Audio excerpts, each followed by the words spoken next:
ஸ்ரீ குருப்பியோ நம. ஸ்ரீ மகாபரிவாதனம். இன்னைக்கு தெய்வத்தின் குரல் பாகம் 4 பக்தி என்ற தலைப்பில் பிரிவாக சொல்கிறத மேலே வாசிக்கிறேன். இது பக்கம் 911 ஆரம்பிக்கிறது. இருவகை சந்தங்கள். சுக்லாம் வரதரம் ஸ்லோகத்தை எடுத்துக்கொண்டு அதில் உயிரெழுத்து ரீதியில் எத்தனை அக்ஷரம் இருக்கிறது என்று பார்த்தால் 32 அக்ஷரம் கணக்கு வருகிறது. இது சுக்லாம் வரதரம் விஷ்ணும் சசிவர்ணம் சதுர்புஜம் பிரசன்ன வதனம் தியாயேத் சர்வ விக்னோபசாந்தையே என்று 8 எழுத்து கொண்ட 4 பாதங்களாக பிரிந்திருக்கிறது.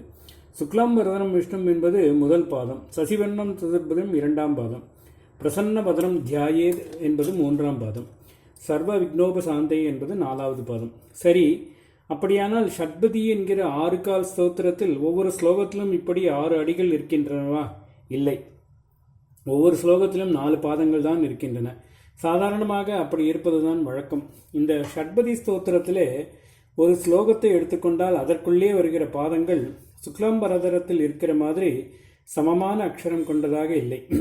சந்த சாஸ்திரம் என்பதாக கவிதா லட்சணம் கூறும் சம்ஸ்கிருத யாப்பிலக்கணத்திலேயே இந்த விதமான அக்ஷரக்கணக்கில் வராத சந்தங்களை, அதாவது மீட்டர்களை பற்றியும் இருக்கிறது. மீட்டரில் 2 தினசை அது சொல்கிறது. ஒன்றுதான் ஒரு உயிரெழுத்துக்கு ஒரு அக்ஷரம் என்று கணக்குப்படி இருக்கும் மீட்டர். இதற்கு விருத்தம் என்று பெயர்.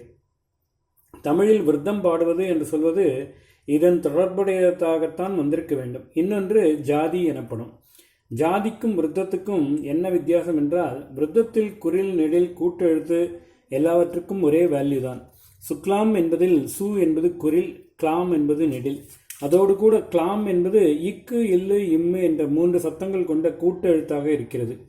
இப்படி இருந்தாலும் நாம் எந்த அக்ஷரமானாலும் அதற்கு வேல்யூ ஒன்று என்று வைத்து சு என்று ஒரு அக்ஷரம், கிளாம் ஒரு அக்ஷரம் என்றுதானே கணக்கு பண்ணினோம். ஜாதியில் ஒரு உயிரெழுத்து கொண்ட அக்ஷரம் ஒவ்வொன்றுக்கும் ஒரே மதிப்பு கொடுப்பதில்லை. வேல்யூ என்றும் மதிப்பு என்று சொல்வதற்கு மாத்ரா என்ற பெயர். மாத்திரை என்று தமிழில் ஆகும். மீட்டர் என்பது கூட மாத்ராவிலிருந்து வந்ததுதான். குறில் நெடில் என்று 2 இருக்கின்றன அல்லவா? குட்டையான அ இ உ முதலானவை குறில், நெட்டையான ஆ இ உ முதலானவை நெடில். இவற்றை முறையே ஹ்ரஸ்வம் என்றும் தீர்க்கம் என்றும் சொல்வது வழக்கம். யாப்பிலக்கணத்திலே குறிலான ஹ்ரஸ்வத்தை லகு என்றும் நெடிலான தீர்க்கத்தை குரு என்றும் சொல்லியிருக்கிறது. லகு என்றால் லேசானது, குரு என்றால் கனமானது. ஜாதி எனப்படும் சந்த வகையில் லகுவான அக்ஷரத்துக்கு, அதாவது குறிலுக்கு வேல்யூ 1, குருவான நெடில் அக்ஷரத்துக்கு வேல்யூ 2. இப்படி பொதுவாக குறிலுக்கு ஒரு மாத்திரை என்றாலும் சில எழுத்துக்களோடு சேர்ந்து ஒரு குறில் வரும்போது அது 2 மாத்திரையாகிவிடும். அம் கம் ஷம் என்பது போல ஒரு குறிலுடன் அனுஸ்வாரம் என்கிற இம் சேரும்போது அந்த குறிலுக்கு 2 மாத்திரை ஏற்பட்டுவிடும். விசர்க்கம் என்பதாக ஹ சப்தத்துடன் அநேக சொற்கள் முடியும். கோலன் என்று 2 புள்ளி போட்டு விசர்க்கத்தை குறிப்பிடுவார்கள். ராமஹ என்பதை ராமஹ என்று சொல்ல வேண்டும். இப்படிப்பட்ட விசர்க்கம் ஒரு குறிலை அடுத்து வந்தால் அப்பொழுதும் குறிலுக்கு 2 மாத்திரை. உதாரணமாக ராமஹாவில் வரும் ம இரட்டை மாத்திரை பெற்றுவிடுகிறது. ஒரு குறிலை அடுத்து ஒன்றுக்கு மேற்பட்ட மெய்யெழுத்துக்களின் கூட்டு வந்தாலும் அப்பொழுது குறில் 2 மாத்திரை பெற்றுவிடும். உதாரணமாக விஷ்ணு என்ற வார்த்தையில் இஷ்ணு என்பது இஷு எண்ணு உ என்பதாக 2 மெய்யெழுத்துக்களும் ஒரு உயிரெழுத்தும் சேர்ந்த சப்தம் வி என்கிற குறிலை அடுத்து இங்கே இஷ் இன் என்ற 2 மெய்யெழுத்துக்கள் வரும். அந்த குறில் 2 மாத்திரை பெற்று வரும். அக்ஷரங்களை வைத்து விருத்தம் என்ற மீட்டர் முறையே இருக்கிறார் போலவே மாத்திரைகளை இப்படி கணக்கு பண்ணி ஜாதி என்ற மீட்டர் முறையும் இருக்கிறது. இப்படி ஜாதியில் பல சந்தஸ்கள், அதாவது சந்தங்கள் இருக்கின்றன. ஒரு ஸ்லோகத்தை பாதங்கள் என்ற 4 பகுதிகளாக விருத்தத்தில் போலவே இதிலும் பிரித்து ஒவ்வொரு பாதத்துக்கும் இத்தனை மாத்திரைகள் இருக்க வேண்டும் என்று இந்த முறையில் வைத்திருக்கிறது. ஆனால் ஜாதியில் ஒரு ஸ்லோகத்தின் எல்லா பாதத்துக்கும் சமமான மாத்திரை இல்லாமல் ஒவ்வொரு பாதத்துக்கும் வெவ்வேறான இத்தனை மாத்திரை என்று வைத்திருக்கும். சுக்லாம்பரதரம் ஸ்லோகத்தில் சூவும் ஒரு அக்ஷரம், கிளாமும் ஒரு அக்ஷரம் என்று விருத்த முறையில் கணக்கு பண்ணினோம் அல்லவா? இதையே ஜாதி முறைப்படி செய்தால் இந்த இடத்தில் அந்த அக்ஷரம் ஒவ்வொன்றும் 2 மாத்திரையாகிவிடும்.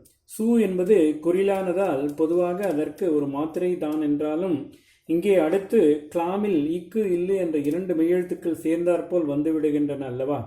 அதனால் இங்கே குறிலான சூவுக்கு 2 மாத்திரை, கிளாம் என்பதில் ஆ என்கிற நெடில் வருவதால் அதற்கும் 2 மாத்திரை.